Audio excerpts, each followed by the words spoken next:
नमस्कार दर्शकों, तहे दिल से स्वागत है आप सभी का हमारे बेहद खास प्रोग्राम एस्ट्रो पॉजिटिव विजन में। मैं हूं आपके साथ मोनिका क्रोवर। दर्शकों, ये प्रोग्राम एक ऐसा प्रोग्राम है जो ना सिर्फ ज्योतिष के बारे में बात करेगा, एस्ट्रोलॉजी के बारे में बात करेगा, बल्कि आपको वास्तु के बारे में भी हम जानकारी देंगे कि आपके घर का वास्तु कैसा होना चाहिए ताकि आपकी लाइफ में पॉजिटिविटी आए, आपके जीवन में पॉजिटिविटी आए। और साथ ही बात करेंगे कुछ ऐसी जिनसे आप मोटिवेट होंगे, आपका मनोबल बढ़ेगा, कुछ ऐसी बातें जो जीवन में यकीनन आपके लिए बेहद लाभकारी साबित होंगी। एक ऐसी चर्चा जो आपको आत्मिक और मानसिक सुकून की अनुभूति कराएगी, जिसके लिए हम दर दर भटकते हैं, लेकिन वो आत्मिक सुकून, वो मानसिक सुकून हमें नहीं मिल पाता है।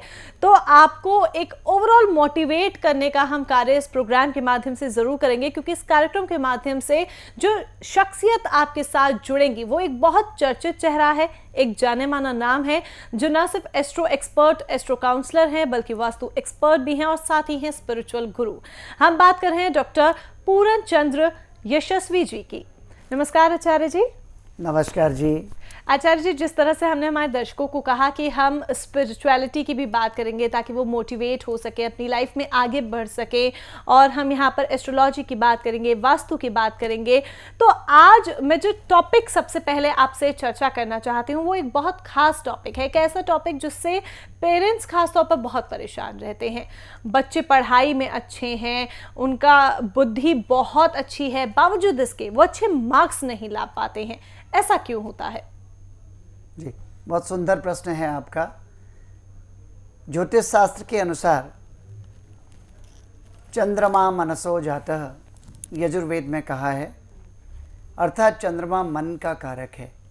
हमारी जन्म पत्रिका में अगर चंद्रमा की शुभ स्थिति है, अर्थात चंद्रमा उच्च का है, मूल त्रिकोण राशि में है, स्वग्रही है, मित्र राशि में है, शुभ भावों में बैठा है, शुभ वर्ग में बैठा है, तो हमारी मनस्थिति अच्छी होगी।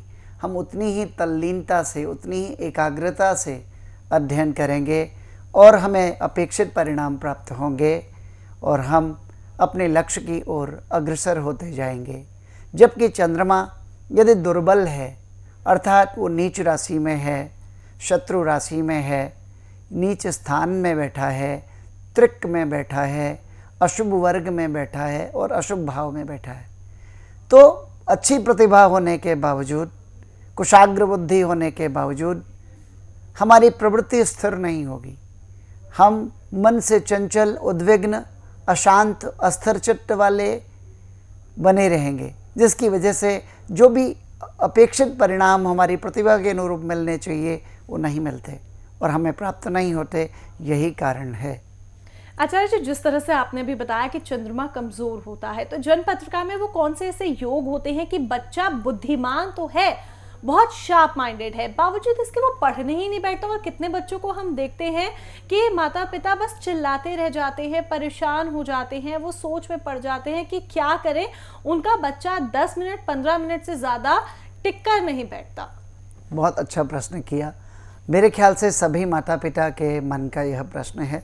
सभी इस परेशानी से जूझ रहे हैं, और ख़ासकर आज इसलिए जहां भटकाव के इतने साधन हों। मैं जन्म पत्रिका की बात कर रहा था कि जन्म पत्रिका में सबसे पहले इम्पॉर्टेंट पार्ट है हमारा लग्न। लग्न और लग्नेश की स्थिति अच्छी हो तो हमें संकल्प शक्ति अच्छी होती है। तो आदमी कितनी भी डिस्ट्रैक्शन हो, अपने आप को नियंत्रित करके पढ़ने बैठ जाता है और अच्छे परिणाम प्राप्त करता है।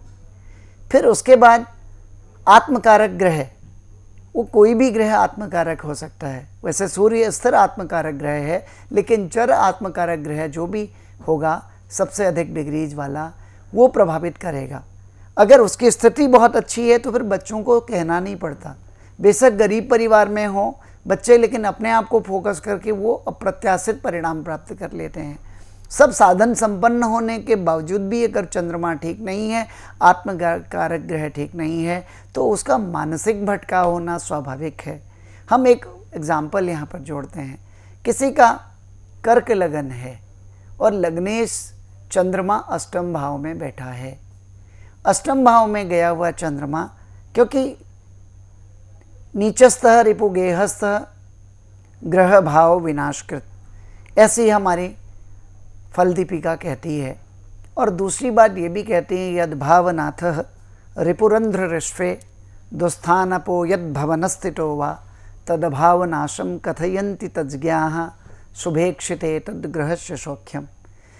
अर्थात लग्न का स्वामी अष्टम में चंद्रमा गया हुआ है तो वो लग्न का भी श्राव कर रहा है और चंद्रमा वैसे भी बहुत चंचल ग्रह है और उसका अष्टम में जाने से वो बहुत सारे दोष देगा। एक तो मनस्थिति स्थिर नहीं होगी, नियंत्रित मन नहीं होगा, एक जगह टिकेगा नहीं। जैसा कि आपने कहा 10 मिनट से ज़्यादा बच्चे नहीं बैठ पाते, 5 मिनट से ज़्यादा नहीं बैठ पाते, वो इधर से उधर डोलते रहते हैं, पढ़ाई नहीं कर पाते, ये एक कारण है।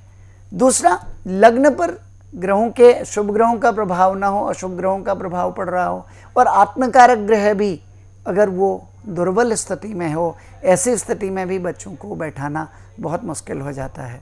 पर ये मानसिक भटकाव आखिर होता क्यों है? हम इसे हैंडल करना भी चाहें, पेरेंट्स बहुत सारी ट्रिक्स अपनाते हैं, उनको बहुत इजी होता है बच्चों को लालच देना कि अच्छा आप इतने मार्क्स लेकर आओ, अच्छी तरीके से 2 घंटे बैठ के पढ़ो, हम आपको ये लेके देंगे, हम आपको वो लेके देंगे। बहुत बच्चों के साथ वो ट्रिक्स काम कर जाती हैं, लेकिन कुछ बच्चे ऐसे होते हैं जिनके बारे में आज स्पेशली हम चर्चा कर रहे हैं कि बुद्धिमान है, शार्प माइंडेड है, बावजूद इसके पढ़ते नहीं है, उनका मन नहीं लगता है, उनके साथ ये ट्रिक्स भी काम नहीं करती हैं।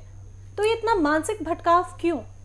वो मैंने जैसे आपको बताया कि चंद्रमा अशुभ स्थिति में है, 6, 8, 12 भावों में है या नीच भाव स्थिति में बैठा हुआ है और दूसरा आत्मकारक ग्रह भी अच्छी स्थिति में नहीं है, लग्न भी पीड़ित है। ऐसी स्थिति में उनमें संकल्प शक्ति आती नहीं है। अब कितना ही लालच दे दो, वो उस समय मोटिवेटेड होंगे, उस बात को रियलाइज़ भी करेंगे कि हम बैठेंगे, हमें बैठना चाहिए, लेकिन वो जब इम्प्लीमेंट करने की ज़रूरत होगी उस समय वो अपने आप को नियंत्रित नहीं कर पाते, बल्कि रेस्टलेस हो जाते हैं, डीफोकस हो जाते हैं, डिस्ट्रैक्टेड हो जाते हैं।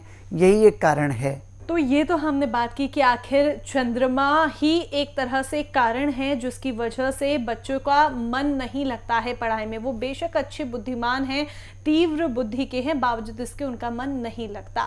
आगे हम आपसे और चर्चा करेंगे, लेकिन दर्शकों उम्मीद है ये जो चर्चा हमने की है अच्छी तरीके से आपको समझ में आई होगी। और जितने माता पिता परेशान रहते हैं कि उनका बच्चा पढ़ाई में, उनके बच्चे का मन नहीं लगता है, बच्चा बुद्धिमान है बावजूद इसके पढ़ता नहीं है, 10 मिनट से ज़्यादा एक जगह टिक कर नहीं बैठता है। सबसे ज्यादा तो आजकल पेरेंट्स इसी बात को लेकर परेशान है कि बच्चा फोन में लगा रहता है, पढ़ता नहीं है, अगर पढ़ रहा है तो 10-15 मिनट से ज्यादा बैठेगा नहीं, उसके लिए कुछ भी कर लो, कितनी भी ट्रिक्स अपना लो, बावजूद इसके उसका पढ़ाई में मन ही नहीं लगता है। जीवन में बहुत कुछ कर सकता है लेकिन शायद करना नहीं चाहता, लापरवाही दिखा देता है, पढ़ता ठीक से नहीं है। अगर आपकी भी ये चिंता है, आपकी भी ये परेशानी है, तो आपकी परेशानी दूर हो सकती है। आपको विशेष प्रकार के उपाय अपनाने की जरूरत है और चंद्रमा के लिए वो विशेष उपाय करने की जरूरत है।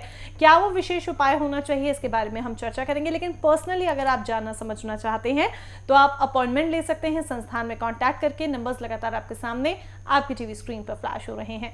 समय हमारे पास कम है, लेकिन आप एक स्पिरिचुअल गुरु भी हैं, तो पहले मैं चाहूंगी कि आप हमारे जितने भी माता पिता इस समय प्रोग्राम देख रहे हैं उन्हें एक तरह से समझाएं कि उन्हें कैसे इन केसेस को हैंडल करना चाहिए। जी, सबसे बड़ी बात यह है, हम रेमेडियल एस्ट्रोलॉजी में पहुंचते हैं उससे पहले हम थोड़ा लोकजनीन व्यवहार में भी आते हैं।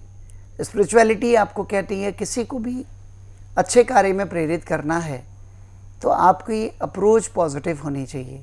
आप प्यार से समझाएं और बार बार प्यार से समझाएं, पेशेंस रखना पड़ेगा, नहीं तो आप भी इरिटेटेड होंगे, वो भी इरिटेटेड होगा और फिर घर में एक नेगेटिव एनर्जी आने लगेंगी। अब हम रेमेडियल एस्ट्रोलॉजी में जाते हैं कि इसके लिए क्या करना चाहिए। सबसे पहले जैसे मैंने बताया, हम आत्मकारक ग्रह की, पंचम भाव की और D5 चार्ट की चर्चा करें। पत्री में ये तीनों चीज़ों को देख के ही पता लगता है कि इसको कौन सी रेमेडी दी जाए, उसके अनुरूप उपाय उस करवाए जाएं। रत्न धारण भी कर सकते हैं, उस ग्रह का मंत्र भी कर सकते हैं, उसके लिए दान भी कर सकते हैं। क्योंकि हमारे पास कोई निश्चित पत्रिका किसी की देखने को अभी नहीं है, लेकिन हम एक जनरल उपाय आप सबको बताते हैं कि चंद्रमा के लिए उपाय है एक मंत्र, ओम सोम सोमाय नमः। इस मंत्र का 108 बार जाप करें, बच्चा करे और उसके माता पिता करें। अगर बच्चा नहीं करता तो माता पिता में से कोई कर सकता है और बच्चे को ये कहें कि जब भी पढ़ने बैठे इस मंत्र का ओम सोम सोमाय नमः का कम से कम 8 बार जाप करे। इससे उसकी मनस्थिति अच्छी होगी। और बीच बीच में जब भी मन भटकता है तब भी इस मंत्र को किया जा सकता है। आपने अपना कीमती समय हमें दिया। उम्मीद है ये जो रेमेडीज़ हैं हमारे दर्शकों के लिए बेहद लाभकारी साबित होंगी, स्पेशली उन पेरेंट्स के लिए जो अपने बच्चों को लेकर, उनकी पढ़ाई को लेकर बहुत ज़्यादा परेशान रहते हैं। और कीमती समय आपने दिया उसके लिए धन्यवाद। आप नमस्कार। नमस्कार दर्शकों।